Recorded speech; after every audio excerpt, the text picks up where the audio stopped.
Mi hermana quedó embarazada de mi esposo, y quiso echarme de mi propia casa. Nunca imaginé que el mayor acto de generosidad que he tenido en mi vida terminaría siendo la traición más dolorosa que he vivido. Me llamo Mariana, tengo 34 años, y hasta hace poco pensaba que, aunque mi vida no era perfecta, estaba en equilibrio. Una carrera estable, una casa propia que había construido con esfuerzo y sacrificios, y un matrimonio que creía fuerte después de 8 años juntos.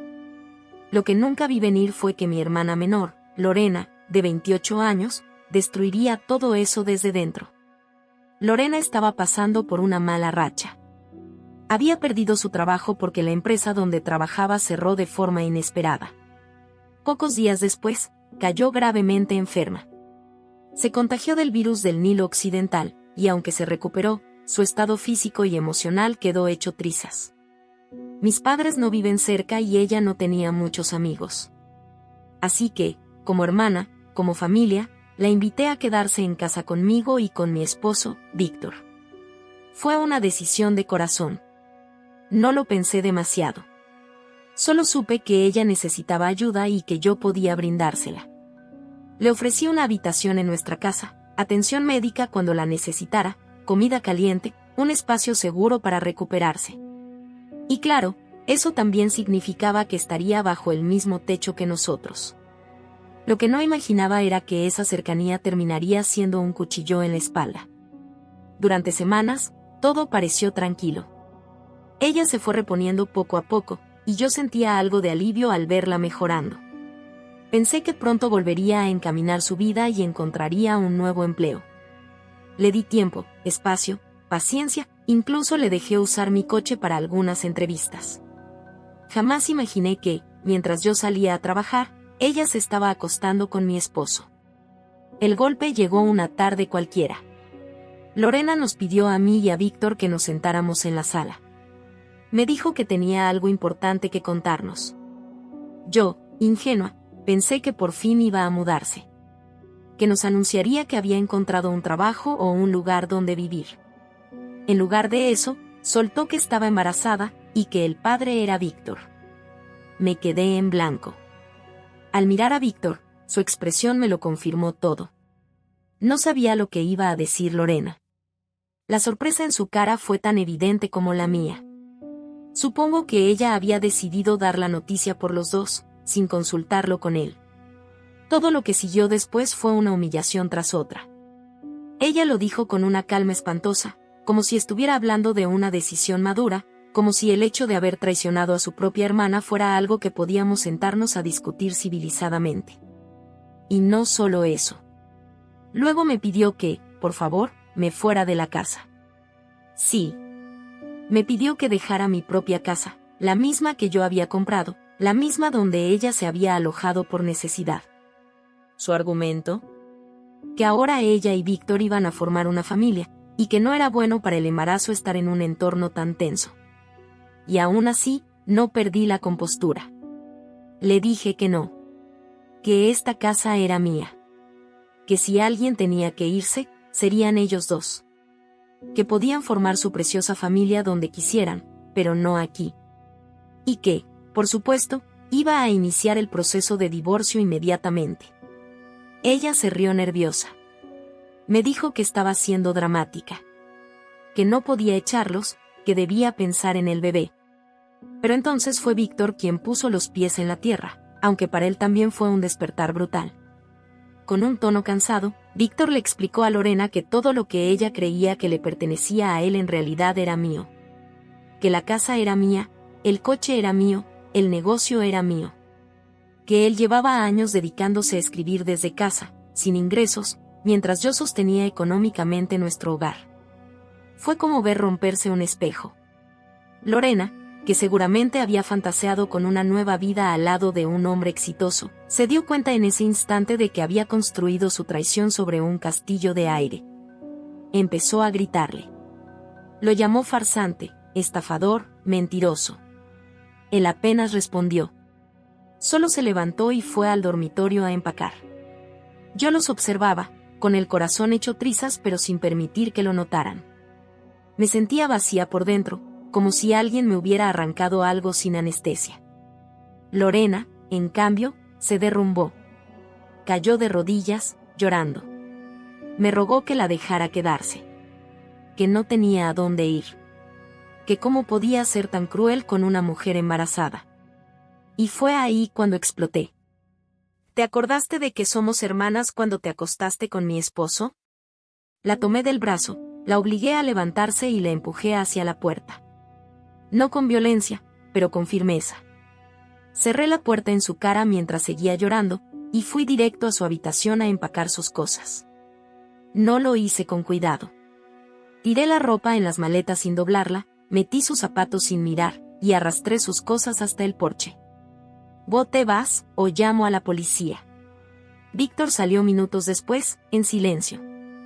Llevaba sus maletas y ni siquiera me miró. Solo dijo que lo sentía, con una voz rota. No le respondí. No merecía respuesta. Lorena se quedó en el porche llorando por más de una hora. Yo me puse los audífonos, puse música fuerte y me obligué a no escucharla. Finalmente se fue. Esa noche llamé a mi abogado. Le dije que quería iniciar el divorcio lo antes posible. Al día siguiente, mis padres me llamaron. Yo todavía estaba procesando todo, en silencio, en automático. La casa se sentía vacía, pero al mismo tiempo cargada de una energía oscura. Había dormido poco, pero lo suficiente como para saber que no había vuelta atrás. Cuando vi el número de mis padres en la pantalla, dudé en contestar. Pero lo hice. No por ellos, sino por mí. Porque quería escuchar de su boca lo que tenían que decir. Porque aún, en algún rincón ingenuo, pensaba que me iban a preguntar si estaba bien. Mariana, dijo mi madre, con voz grave, no podemos creer lo que hiciste. Me quedé en silencio. ¿De qué estás hablando? De echar a Lorena de tu casa, en ese estado. Está embarazada, Mariana. Enferma, sin trabajo, y ahora en la calle. ¿Qué clase de persona hace eso con su propia hermana? Mi primer impulso fue reír. No por gracia, sino por incredulidad. ¿Qué clase de hermana se acuesta con el esposo de su propia hermana? Respondí con calma, aunque me dolía cada palabra. Porque eso fue lo que hizo. Y lo saben. No estamos diciendo que lo que hizo estuvo bien, intervino mi padre, pero ya está hecho. Ahora hay un bebé de por medio. Es tiempo de pensar con el corazón. ¿Dónde estaban sus corazones cuando ella y Víctor me traicionaron? Víctor fue quien la engañó, dijo mi madre rápidamente. Él le mintió. Le dijo que era el dueño de todo, que era un escritor exitoso. Ella pensó que estaba enamorada de un hombre responsable. ¿Y eso justifica que se acostara con él? ¿Eso borra todo lo que hizo? Silencio. Ella necesita ayuda, insistió mi padre. No tiene a nadie. Ustedes son hermanas, Mariana. Lo mínimo que podés hacer es darle un techo mientras se recupera. ¿No puedes encontrar un poco de compasión? Ahí fue cuando perdí el control. ¿Qué hermana? Solté. Porque yo ya no tengo hermana. No tengo nada con esa mujer. Le abrí las puertas de mi casa, le di comida, cama, apoyo. ¿Y cómo me lo pagó? Acostándose con mi esposo. Y luego tuvo el descaro de pedirme que me fuera para formar una familia con él. ¿Y ustedes me llaman a mí cruel? Mi madre guardó silencio, pero pude oír su respiración agitada. Sé que están en shock, continué. Yo también lo estuve. Pero si vinieron a decirme que tengo que perdonar y olvidar porque somos familia, pueden ahorrarse el esfuerzo. No tengo nada que hablar con Lorena. Ni ahora, ni nunca. Colgué. No les di tiempo a responder. Durante los días siguientes, los mensajes no pararon. Llamadas, correos, textos. Todos de mis padres, tratando de hacerme sentir culpable. Diciéndome que había sido muy dura. Que estaba dejando sola a una mujer embarazada. Que la familia es lo más importante. Pero lo único que lograron fue demostrarme que ya no podía confiar en ellos. Me había quedado sola. Traicionada por mi hermana, abandonada por mis padres, y con el alma hecha pedazos. Por fuera, fingía estar entera. Fui a trabajar como siempre. Sonreía cuando tocaba. Mantenía la voz firme en las reuniones. Nadie tenía por qué notar que, por dentro, me sentía vacía. Que cada noche, al llegar a casa, el silencio me hacía pedazos. Una semana después, mi abogado presentó los papeles del divorcio. Incluimos todos los documentos que probaban que yo era la única propietaria de la casa, del auto, del negocio. También agregamos una cláusula clara: no había lugar para negociación. Víctor no contestó. No discutió nada. No llamó. No vino. Solo se mantuvo ausente. Y eso, en cierto modo, fue lo más doloroso. No por falta de ganas de verlo, sino porque su silencio validaba todo lo que yo ya sabía, que lo que teníamos no significaba nada para él. Yo le di 8 años de mi vida. Creí en él. Lo apoyé. Lo sostuve. No solo económicamente, sino emocionalmente, creativamente. Nunca lo presioné. Nunca me burlé de su sueño de ser escritor. Mientras yo trabajaba hasta tarde, él decía que necesitaba espacio mental para su novela. Nunca lo juzgué por no traer dinero a casa. Nunca. Porque el acuerdo fue mutuo. Porque pensé que el amor, el respeto y la lealtad estaban primero. Pero me equivoqué. Y ahora tenía que recomponerme desde cero. Pasaron varios días sin tener noticias de Víctor. Ni un mensaje, ni un correo, ni siquiera un intento torpe de justificarse. Supuse que estaría escondido en casa de sus padres, rumiando las consecuencias de sus actos. No me molestaba su ausencia. Me molestaba que no pareciera tener el mínimo coraje de asumir lo que había hecho. Sin embargo, quien sí siguió insistiendo fue Lorena. Llamadas desde números desconocidos. Correos llenos de supuestas disculpas. Mensajes en los que mezclaba súplicas con excusas. Que estaba arrepentida. Que había sido un error. Que estaba embarazada y sin rumbo. Que necesitaba ayuda. No respondía a ninguno. Hasta que una tarde, mi madre volvió a llamarme. Por impulso contesté.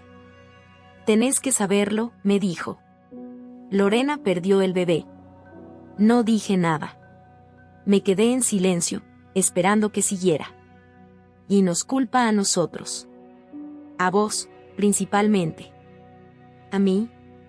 Y dice que fue por el estrés. Que la presión, la angustia, todo lo que pasó en tu casa, que eso la afectó.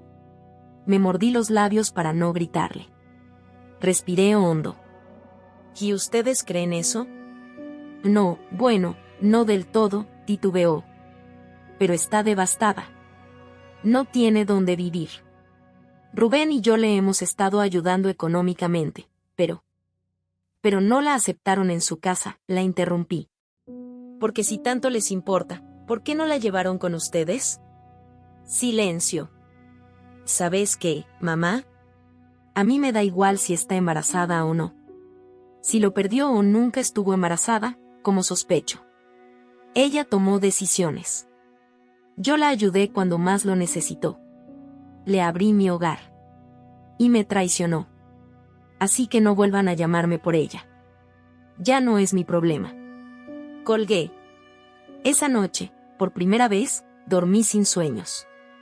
Al día siguiente, me enteré por una amiga en común que Lorena andaba diciendo que la había echado en medio del embarazo y que eso le provocó perder al bebé. También me dijo que mis padres estaban indignados conmigo. Que ahora decían que yo era una persona fría, rencorosa. Que había olvidado lo que era el amor familiar. No contesté a nada. No me defendí. Pero tomé una decisión definitiva, los bloqueé. A todos. No quería más dramatismo. No quería explicaciones. No necesitaba justificarme. Yo sabía la verdad. Y si alguien quería juzgarme, que lo hiciera. No debía cargar con la culpa de quienes no tenían el coraje de ver las cosas como eran. Días después, recibí un mensaje de Víctor. Un mensaje largo. No para pedir perdón, aunque usó esa palabra muchas veces, sino para explicarse. Me dijo que se sentía miserable desde que se fue. Que no podía dormir, ni comer, ni escribir. Que había estado deprimido mucho tiempo antes de lo ocurrido. Que se sentía inútil. Que no tenía nada propio. Ni ingresos, ni casa, ni independencia. Dijo que cuando Lorena llegó, con su atención, con sus preguntas, con sus elogios, se sintió visto. Valorado. Por primera vez en años. Y entonces empezó a mentirle. Le dijo que era el dueño de todo. Que yo trabajaba para él. Que tenía contratos como guionista. Que prefería mantenerse en el anonimato para evitar la fama. Lorena, ingenua o tal vez cómplice, le creyó. Y él, una vez que empezó a seducirla, no supo cómo parar. Me aseguró que jamás había tenido una aventura antes. Que esto fue un desliz. Una crisis. Un error. Que si pudiera volver atrás, lo haría todo distinto. Terminó diciendo que no esperaba que lo perdonara, pero que necesitaba que yo supiera que lo lamentaba de verdad. Que me amaba. Que se odiaba por lo que hizo. Leí el mensaje con atención. Lenta. Cada palabra. Cada línea. Y al terminar, lloré. Sí, lloré. No por él. Sino por mí. Por lo que había creído. Por lo que habíamos construido. Por lo que se rompió sin aviso. Lloré por los años compartidos. Por las promesas. Por las cenas juntos. Por las tardes en silencio. Por todas las veces que lo defendí. Que aposté por él. Pero no respondí. Solo lo bloqueé. Porque el arrepentimiento no borra una traición. Y porque, aunque me doliera, sabía que lo correcto era seguir adelante. Habían pasado unas 3 semanas desde que lo eché todo de mi vida, a Víctor, a Lorena y a mis propios padres. Mi casa estaba en silencio.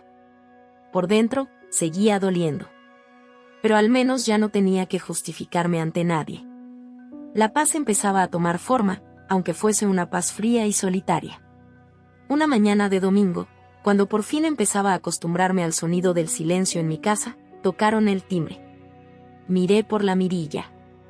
Eran ellos. Teresa y Rubén. Mis padres. No los había visto en persona desde la última vez que hablamos por teléfono, cuando colgué porque me harté de oírlos minimizar lo que me habían hecho.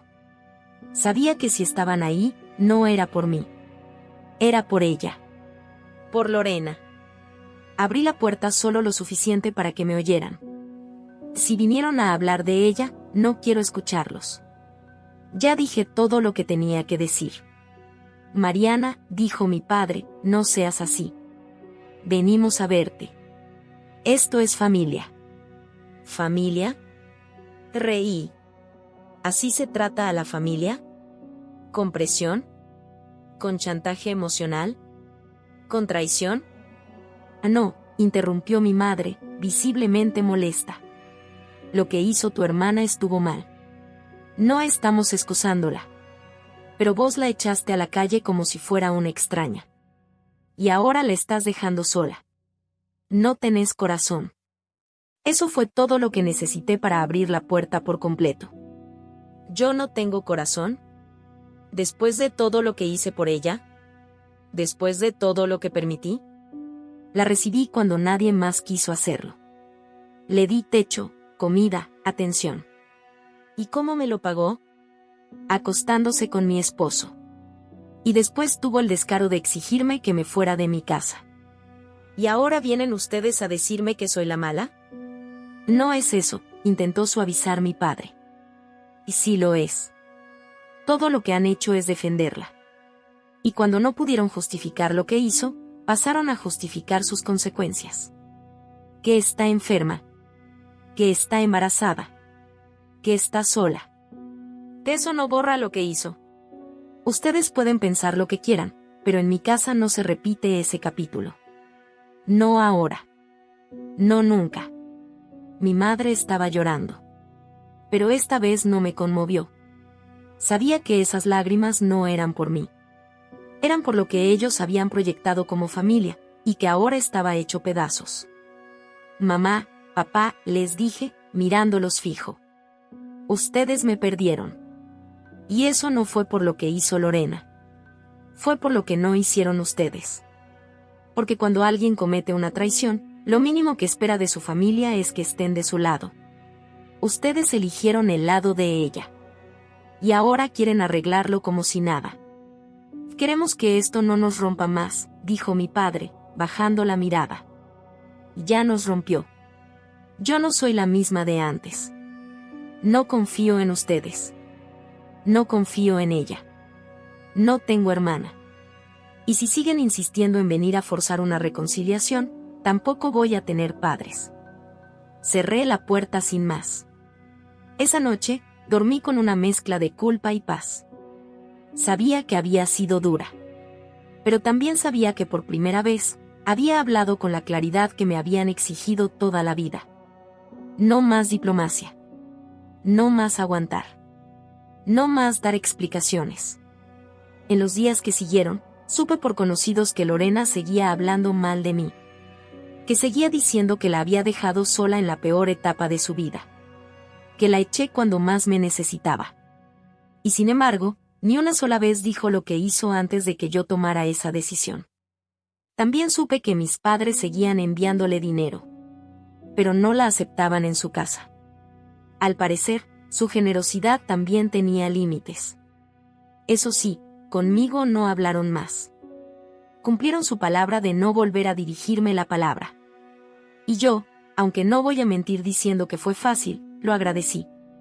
Mi abogado me dijo que el divorcio estaba avanzando sin trabas.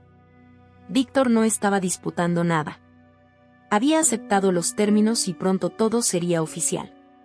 Una parte de mí pensaba que iba a sentirme liberada cuando firmara los papeles, pero en lugar de eso, me sentía como quien ve por última vez una casa en la que vivió toda la vida.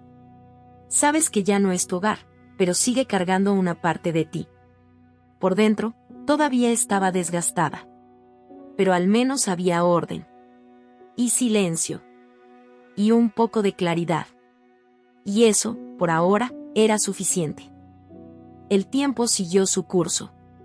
Un mes después, el divorcio quedó oficializado. El abogado me llamó para confirmarlo y, aunque ya lo esperaba, escuchar esas palabras tuvo un efecto inmediato. No lloré. No celebré. Solo respiré profundo y colgué. Así terminaban 8 años de vida compartida. Y en ese mismo lapso, también terminé de perder a mi familia. No supe nada de Lorena, ni de Víctor, ni de mis padres durante semanas. El silencio fue absoluto. Y, por extraño que suene, fue un alivio.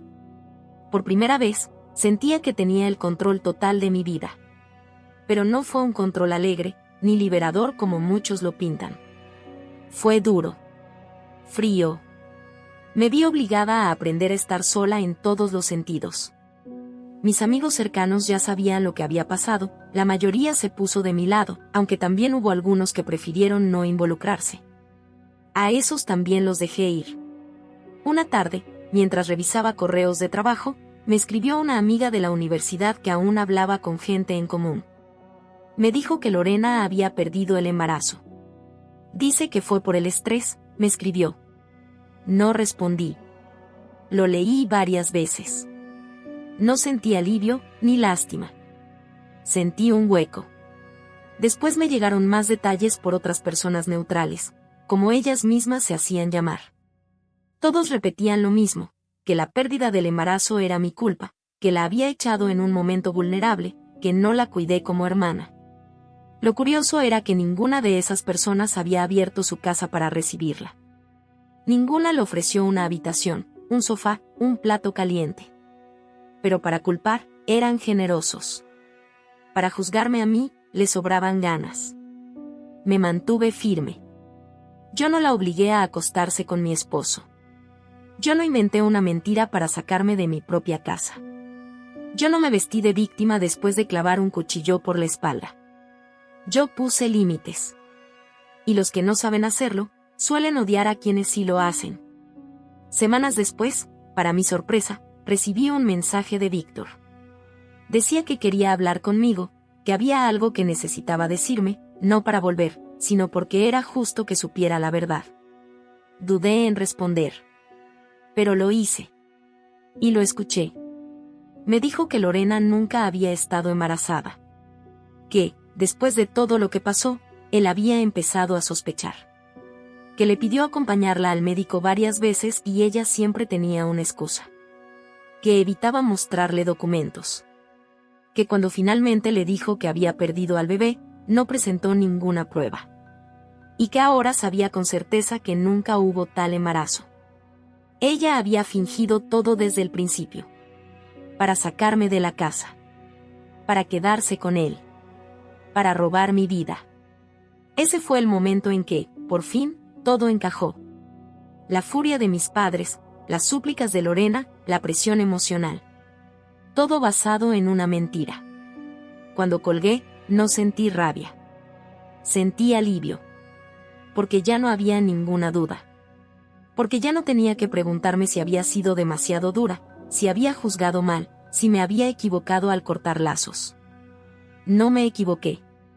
Y como si el universo necesitara cerrar el ciclo con precisión quirúrgica, unos días después recibí un correo de mi madre. Primero fue una disculpa. Tibia. Ambigua. Luego un intento de retomar contacto. Me decía que ahora que no habría un bebé, que todo se había aclarado, tal vez podíamos hablar con calma. No respondí. Ella no me buscó cuando su hija fue traicionada. Me buscó cuando se quedó sin nieto imaginario. Lo que más me impresionó fue que también me contaron que habían dejado de ayudar económicamente a Lorena. Que ahora que todo se había derrumbado, querían retomar contacto conmigo. No. Esa puerta ya está cerrada. Mi hermana perdió una familia por acostarse con mi esposo y fingir un embarazo. Y mis padres perdieron una hija por elegir creer en una fantasía conveniente en lugar de en la verdad incómoda. Hoy vivo sola.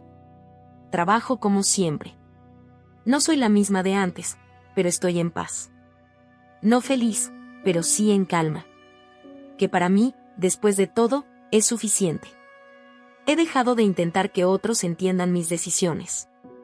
Quien ha vivido una traición tan profunda sabe que no se sobrevive con medias tintas. A veces, perderlo todo es la única manera de volver a encontrarte. Y si me preguntan si me arrepiento de echar a mi hermana embarazada, la respuesta es no. Porque ya no era mi hermana. Porque ya no había embarazo. Y porque yo, por primera vez en mucho tiempo, me elegí a mí. No olvides dejar tu opinión en los comentarios, dejar tu like y compartir este video.